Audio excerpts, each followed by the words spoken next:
இந்த ஒரு அனுபவம் கண்டிப்பா உங்க எல்லார் லைஃப்லயும் நடந்திருக்கும். அது என்னன்னு தெரிஞ்சுக்கிறதுக்கு முன்னாடி மறக்காம நம்ம சேனல ஃபாலோ பண்ணிக்கோங்க.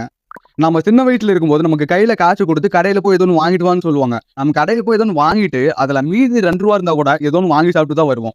நம்ம இன்ட்ரஸ்டிங்கா வீட்ல டிவி பார்த்துட்டு இருக்கும்போது கூட திடீர்னு கரண்ட் கட் ஆகும். அப்ப வரும் பாருங்க ஒரு கோபம். ஏன்டா இந்த சீன பார்த்தோம்னு இருக்கும்.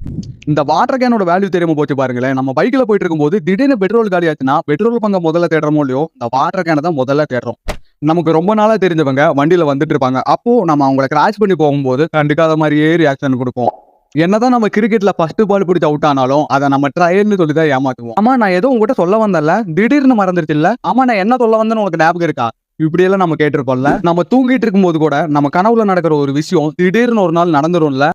நம்ம சின்ன வயசுல படத்துல காட்டுற ஃபைட் சீன் எல்லாம் ரியலா தான் ஃபைட் பண்றாங்கன்னு சொல்லி நம்பிருவோம். நம்ம ஸ்கூல்ல படிக்கும்போது கண்டிப்பா ஒரு கெத்தான வாத்தியார் இருந்திருப்பாரு. அவர பார்த்தாருன்னு ஸ்கூலே நடுங்கும். அப்படி யாராவது உங்களுக்கு புடிச்ச வாத்தியார் இருந்தாங்கன்னா மறக்காம கமெண்ட்ல சொல்லிட்டு போங்க.